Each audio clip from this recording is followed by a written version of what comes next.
श्रुति बनेगी अनुज अनुपमा के बीच का ब्रिज, मगर इस ब्रिज को तोड़ने वाले होंगे ये चार। नमस्कार दोस्तों, स्वागत है आपका आपके अपने चैनल हंग्री स्पिरिट्स में। हंग्री स्पिरिट्स देख रहे सारे दर्शकों का मैं अंजू शर्मा दिल से स्वागत करती हूँ।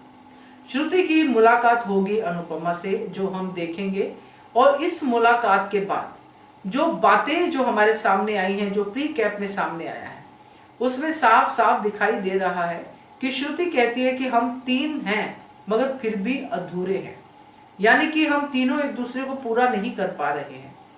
मतलब मुझे जो समझ में आया कि अगर आप तीन होते तो शायद पूरा करते, यानी कि अनुपमा, अनुज और आद्या होते तो शायद पूरा करते।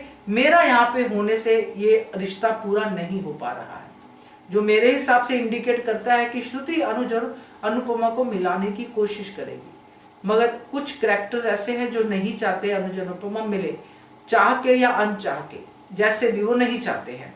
तो चलिए बात करते हैं उन चारों के बारे में। पहले वही निवेदन, जिन्होंने अभी तक चैनल को सब्सक्राइब नहीं किया है कृपया कर लीजिए, साथ में दोस्तों बेल आइकन दबाइएगा ताकि आपको हमारे वीडियोस के नोटिफिकेशन मिलते रहें।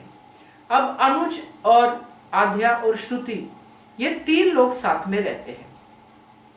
अब इन तीन लोगों में पहले आद्या को पूरा था कि मैं अपने पॉप को अनुपमा से मिलने नहीं दूंगी, और वो उस कोशिश में लगी हुई थी, और उसके पास अपना पैनिक अटैक भी है, जिससे वो अपने पॉप को आराम से इमोशनली ब्लैकमेल कर सकती है, जो करती भी आई है।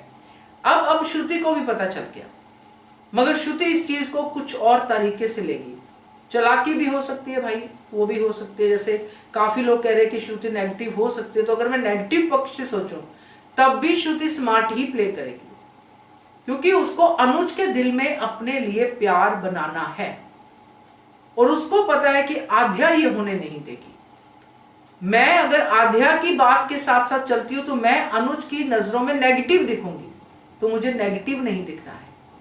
मुझे अनुज से प्यार लेना है, तो प्यार लेने के लिए अगर मैं अनुज की भाषा की बात करूंगी तो ही ठीक रहेगा, यानी कि अनुज अनुपमा को मिलाने की।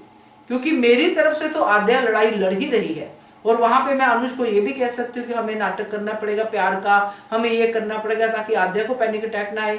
ये हो सकता है कि श्रुति ब्रिज इस तरह से बनाने की कोशिश करे।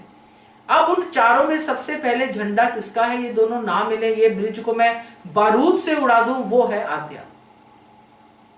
आद्या ये काम बखूबी कर ही रही है, मगर इसके पीछे जो छिपे हुए पटाखे लेके बैठी है वो है किंजल, कि अनुपमा अनुज से ना मिले, ताकि अनुज अनुपमा एक ना हो और मम्मी मेरे हाथ से ना चली जाए। ये अनुपमा की भलाई के लिए करेगी कि अनुपमा पीछे मुड़ के नहीं देखना है, मम्मी आपको पास्ट में नहीं जाना है, छोड़ दो, भूल जाओ, वो शादी करे ना करे आपको क्या लेना देना। ये दूसरा part.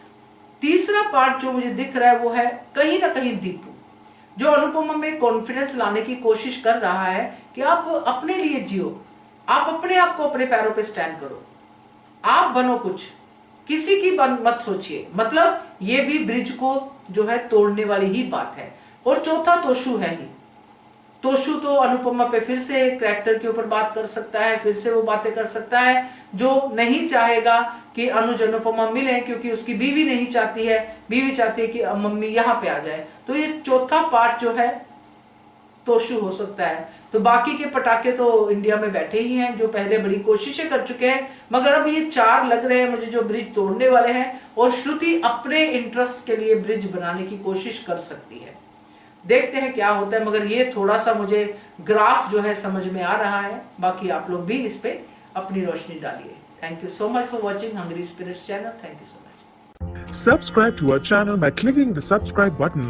Click the bell button and enjoy the latest uploads from our channel.